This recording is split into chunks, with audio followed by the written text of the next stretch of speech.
আজকে আপনাদেরকে দেখাবো একটা দুমুখো সাপ, জ্যান্ত দুমুখো সাপ দেখাবো আপনাদেরকে। কেন দুমুখো সাপ বলছি সেটাও আপনাদেরকে বলবো। নিজের ব্যবসায়িক স্বার্থ চরিতার্থ করার জন্য ইউটিউবের ব্যবসা, ফেসবুকের ব্যবসা এবং কীর্তনের যে ব্যবসা, সেই সব ব্যবসাকে চরিতার্থ করার জন্য তিনি দুমুখো এই সাপের কথা আপনাদেরকে বলছি। ইনি অতীতে কী সব কথা বলতেন এবং বর্তমানে কি বলেন, অতীতের কথার সঙ্গে বর্তমানের তার কথার বিস্তর ফারাক, কোনটা মুখ কোনটা মুখোশ বোঝার উপায় নেই। আমাদের দেশে আমরা সকল ভারতবাসী, আমরা ভারতীয়, তারপর ধর্ম, তারপর জাত। কিন্তু বর্তমান পশ্চিমবঙ্গে এমন একটা সিচুয়েশন তৈরি হয়েছে, এই দুমুখো সাপ, আমি তার নাম নিচ্ছি না, দুমুখো সাপই বলছি। এই দুমুখো সাপের জন্য যে কোনো সময় জাতি দাঙ্গা লাগতে পারে। ধর্মীয় নয়, জাতি দাঙ্গা লাগতে পারে। হিন্দুদের মধ্যে হিন্দুদের জাতি দাঙ্গা তৈরি করতে পারেন এই দুমুখো সাপ। কেন বলবো না দুমুখো সাপ, সেটা আপনারা দেখুন। ইনি অতীতে কি সব কথা বলতেন এবং বর্তমানে কি বলেন। আমরা প্রত্যেকটা ভারতবাসী, আমরা ভারতের নাগরিক, আমাদের প্রধান পরিচয় আমরা ভারতীয়, তারপর আমাদের ধর্ম, তারপর আমাদের জাতি। কিন্তু এই মানুষটা, এই দুমুখো সাপ, যেভাবে ইউটিউবে, ফেসবুকে এবং কীর্তনের আসরে তিনি জাতি নিয়ে বিদ্বেষ ছড়াচ্ছেন, জাতি বিদ্বেষ ছড়াচ্ছেন, ধর্মীয় নামে তিনি বিভিন্ন কুকথা বলছেন। এই নিয়েই কিন্তু কিছুদিন আগে একটা সমস্যাও তৈরি হয়েছিল, তবু কিন্তু সেই মানুষটি শুধরাচ্ছেন না। আপনারা দেখুন এই দুমুখো সাপের অতীতের কথা এবং বর্তমানের কথার মধ্যে কি বিস্তর ফারাক। এবং আপনারা এই ভিডিওটা দেখবেন, অনেকটা লম্বা রয়েছে। দুমুখো সাপের মুখোশটা আমি আপনাদের সামনে খুলে দিচ্ছি। ভাববেন কথাগুলো, ভাবলে তবে কীর্তনে রস বেরোবে। আজ তাই গৌরাঙ্গ মহাপ্রভু আমার বললেন, আমার কাছে আসতে গেলে কিছু তৈরি হওয়া লাগবে। বললে কিরকম? বললে এই যে যজ্ঞ করছো না, এই যজ্ঞে যদি পেঁয়াজ পড়ে, খাবেন কি খাবেন না আপনাদের ব্যাপার। এখানে যদি পেঁয়াজ পড়ে যজ্ঞ নষ্ট, যজ্ঞ পণ্ড। এখানে যদি মাছ পড়ে যজ্ঞ নষ্ট, যজ্ঞ পণ্ড। এখানে যদি মাংস পড়ে যজ্ঞ নষ্ট, যজ্ঞ পণ্ড। অনেকে বলে মাছ মাংস না খেলে নাকি শরীরটা দুর্বল হয়ে যায়। যারা খায়, যদি 1-2 সপ্তাহ না খায়, বলে অনেকদিন খাওয়া হয়নি, যেন কিরকম চোখে দেখতে পাচ্ছি না, হাঁটতে পাচ্ছি না। মনে যদি ভুল হয়, সে ভুল কারোর ঠেকানো যায় না। ভুল যারা মনে করো মাছ মাংস খেলে শরীর দুর্বল হয়, এটা তোমাদের মনের ভুল। শুনে রাখো, হাল জোট করে জমি চষে কে, গরু না বাঘ? গরু জমি চষে। বলুন, ঘোড়ায় গাড়ি টানে না? ঘোড়া কি খায়? ঘাস খায়। বাঘ কি খায়? মাংস খায়। বাঘের যদি বল বেশি হতো, লোক বাঘ দিয়ে হাল চষত, বাঘ দিয়ে গাড়ি টানাতো। শাকাহারি, শাকের ভিতরে এত সবজির ভিতরে এত শক্তি কেন? ভালো করে মন দিয়ে শুনুন, আর ব্রেনে লোড করে নিয়ে যান, যেন ডিলিট করবেন না। ব্রেনে ভালো করে চিপ ভরে নিন। শাক, সূর্য, সোলার এনার্জি। সোলার এনার্জি সরাসরি ডাইরেক্ট পড়ে কোথায়? গাছের ওপরে।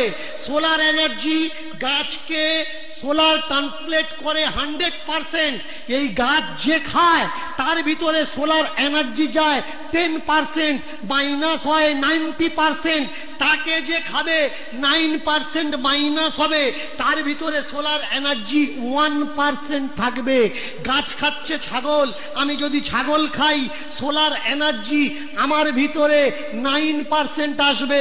আমি যদি গাছ খাই, আমার ভিতরে 100% আসবে। এবারে মাছ কি খাচ্ছে?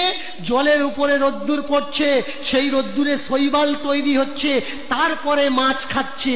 তাহলে মাছ যদি আমরা খাই, minus minus equal to 9 solar energy আমরা পাব। তার জন্য এটা খেলে কোনো বল, কোনো শক্তি গায়ে হয় না। এটা শুধু মনের ভুল।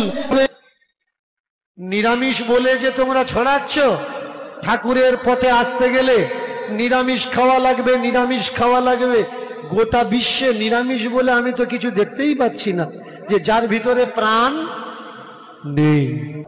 এরা কারা? যারা বলছে এই খাও, এই খাও, এই খেও না, এরা চাচ্ছে কি? ভালো করে মন দিয়ে শুনবেন। নিরামিষ আর আমিষ বলে আমার পুরাকালের ভারতবর্ষে এরকম কোনো শব্দ ছিল না। এই সব জোচ্চোরেরা এই সব শব্দগুলো জুড়েছে। তাকিয়ে দেখুন আমাদের দিকে, যারা নিরামিষ খায় চামড়া দেখলে বলে দেওয়া যাবে এরা শাকাহারী, নিরামিষ খায়। আর যারা মাংসাহারী তাদের চামড়া দেখলে বোঝা যাবে যে এরা মাংসাহারী, মাছ মাংস খায়। নিরামিষ খেলে শরীরে একটা জ্যোতি আসবে, কেন না সোলার সিস্টেম 100% তার ভিতরে আসছে। এবার প্রেম সে শুনুন, অনেকে বলে মনুষ্য জন্ম নিয়েছি খাবো না, তা কি করব? কি অনেকে বলে না যে আমরা মানুষ জন্ম নিয়েছি তাহলে খাবার দরকার? শুনে রাখুন, আপনি যদি মানুষ হলেন তাহলে মানুষের প্রথম নাম কি? মানব। মানব বলো তো ভাই, মানব বলে পৃথিবীতে এলে, কিন্তু তুমি মানলেটা কি?